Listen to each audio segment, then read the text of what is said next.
பொருள் தட்டு மட்டுமே ஆகுறது இல்லை. எங்க சாலைகள் எல்லாம் புரியல மேட்ல இறங்கி விழுச்சுன்னா கட்டிடாத தம்பி. வருவீங்களா? அவரே தான் அது பாத்துருக்கீங்க. சரி, இதுக்கு பதில் சொல்லுங்க. எனக்கு அது தெரிஞ்சுக்கலாம்ல. நாங்களும் இந்த மாதிரி சாலைகள் இருக்குது, குழி இருக்குது. ஒரு சில இடத்துல அந்த இடத்துல குழியா இருக்கு. மேல ஏறப்ப வண்டியில முன்னாடி தட்டிடாதான் கட்டாதான். நிறைய இடத்துல கட்டுறீங்க வைக்கிறீங்க. ஒரு பெரிய லாரி வச்சுக்கோங்க. அதுக்காக சொல்றேன். ஏன்னா இந்த கட்டை கிட்ட எல்லாமே நீளமா இருக்குது. ஏதோ ஒரு நேரம் கயிறு வந்து இந்த பக்கம் பக்கவாட்டில் விழுந்துன்னு வச்சுக்கோங்க. மக்களோட நிலைமை,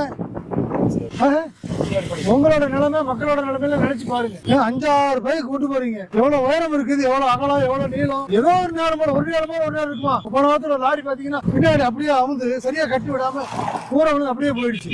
இங்கே யாரோ கட்டி விடுறாங்க, இங்கே கலந்து ஒண்ணு மட்டும் தனியா விழுகுது. இந்த மாதிரி அவுத்து விட்டு போறீங்க. தனியா விழுந்துச்சுன்னு வச்சுக்கோங்க. மக்களோட நிலைமை யோசிச்சு பாருங்க. பத்திரமா போங்க, பாதுகாப்பாருங்க.